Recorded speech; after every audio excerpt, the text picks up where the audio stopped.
This is like a cottage day in Minnesota, isn't it? Oh, yeah. This is, get out. I'm surprised you're not wearing a t-shirt. I know. I mean, I got sunscreen on, so I should be okay. I'm in pain.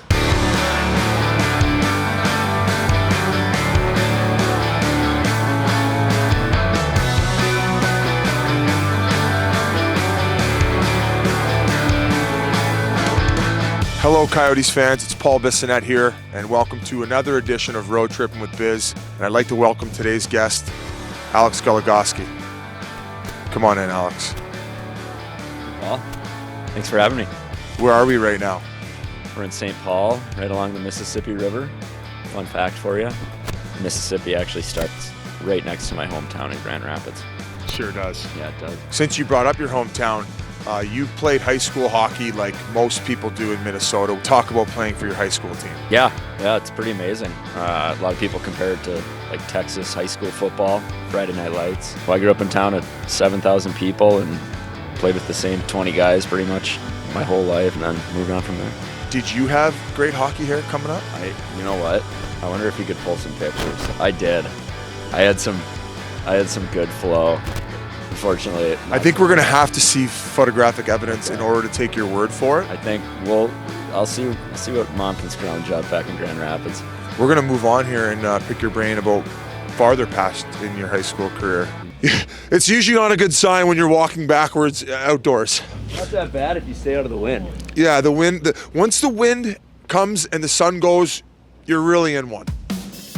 If you could build a character on a video game that best described what Minnesota's about, I bet you would pop out. Nice guy, high school hockey player, and then to go even further, you're pretty much perfect because you're not even a Vikings fan, you're a Green Bay Packers fan.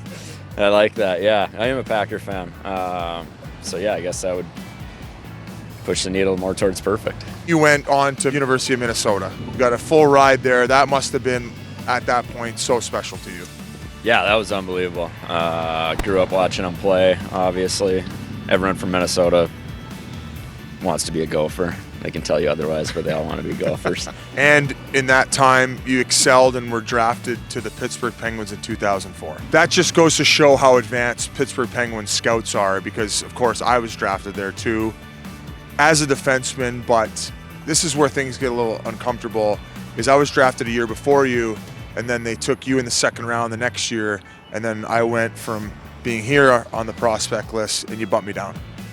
Yeah. So do you think that they were maybe like, I don't know about this guy, we're going to need to get another guy? Is that what you're trying to say? Or no, I was more like you kind of took my spot. I don't see it that way. Well, they ended up moving me to forward, so I kind of would exactly see it that way. Well, I might see it in the way that you moving to forward is the best thing that ever happened to you. We can agree to disagree. Now, we could go even further and say when you stepped into the Pittsburgh Penguins organization, your first year you went to the Calder Cup finals, and then next year you jumped in 45 games during the regular season with the Pittsburgh Penguins. The same year they ended up going on to win the Stanley Cup. You ended up getting 2 games in those playoffs and got your name on the cup, and you got a ring. Yeah, pretty cool. I probably played like 9, 10, 11 minutes. That's a lot. That's a lot in Washington, and their coach was doing everything in his power to get Ovechkin out against me. I think it was me and Daryl Sidora was playing, and he was like just smelling blood. I could feel him just staring at the bench, just waiting for me to stand up, getting ready to go over the board. Like, oh man, here we go. Ovechkin's on the bench licking his chops, like looking at his coach, like in the mirrored visor. Then too, he just couldn't even see his eyes. No. Like, he looked like a robot. Yeah. I don't want to go too much off the beaten path with Pittsburgh and not talking about you specifically, but how fun was it playing with Bill Guerin and Hal Gill and some of those old school guys? Aren't those guys the best? Oh man. Yeah, I mean, Billy G, he used to come into the city and take me and Chris Bork, who were living in the hotel, he'd take us to dinner. Like, he probably did it like 4 or 5 times. Just unbelievable guy. And yeah, Hal Gill, Rob Scuderi. The guys are just the funniest guys ever. Those were the last of the breed where you'd come off after the game and there'd be a 6-pack of beer waiting in their stall, and that was like their protein shake. Yeah, like sitting on a folding chair in the shower having a beer. We're going to have to move on from this spot. Yeah. We have to pick your brain some more on some fun stuff. Here we are on our third stop at XL Energy Center. They let us in the building a little early. And sure enough, what do we see? Grand Rapids High School jersey right there. An orange and black one. Played there, of course, when you were drafted in 2004, so that is 14 years ago. Yeah, it is. It's a long time. Good math, humble brag. Now, you keep your ties close to Minnesota. You come back here in the summer. I understand you've bought some property recently? Yeah, we just got a new townhouse in Minneapolis, and we're building a cabin in Wisconsin. Yep. And you come here and train every summer? Yep, every summer. What do you like most about it here in the summer? A lot of lakes, a lot of time on the water. Is there a lot of lakes? Yeah, there's actually, it's a land of 10,000 lakes.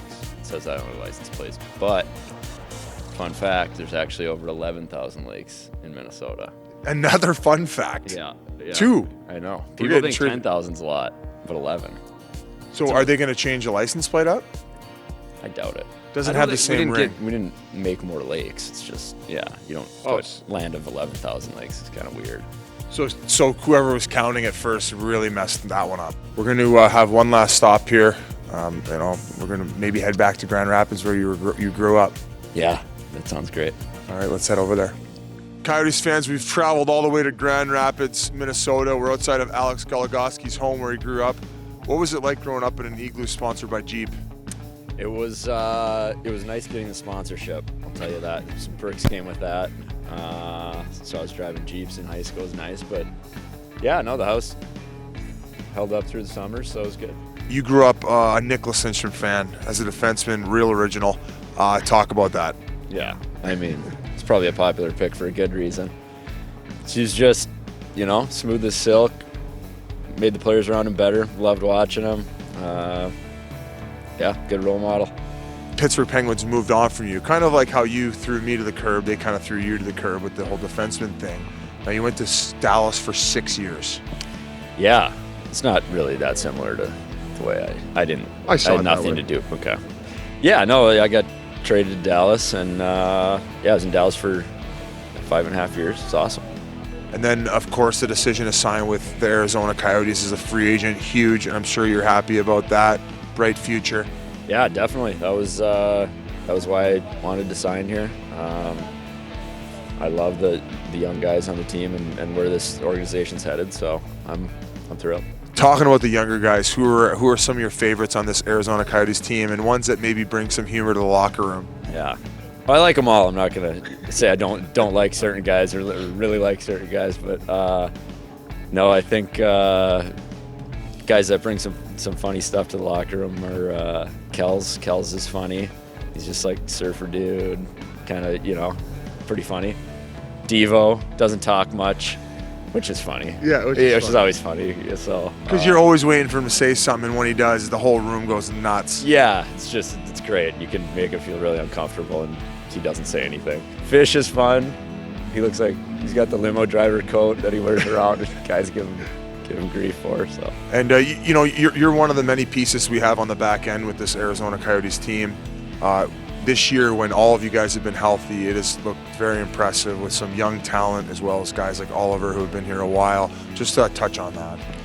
Yeah, I really like our decor. Good mix of guys. A lot of experience back there, which is always nice. So yeah, I think it's definitely the strength of our team, and when we're going, our team goes really well. So well, in January, it was nice to see all you guys were finally all healthy, and probably the best month of the season, points in 7 or 9 games for the Arizona Coyotes, and you guys just looked like you were in rhythm. Yeah, for sure. It goes a long way when you can all be healthy and kind of get in that rhythm. And like you said, we're playing a lot of low-scoring, tight games, and Good D has a lot to do with that. Well, Alex, I appreciate you taking the time to join us, especially in your home state. It's been a pleasure. It was a pleasure playing with you. You were always not only a good defenseman, but a great guy and a good representation of your home state, Minnesota. Wow, appreciate that. It was fun playing with you too, and thank you for just saying me. that. No, it really was. It wasn't. It was fun. I liked it. Yeah, it was fun, wasn't it? Yeah. All right. Good seeing you guys.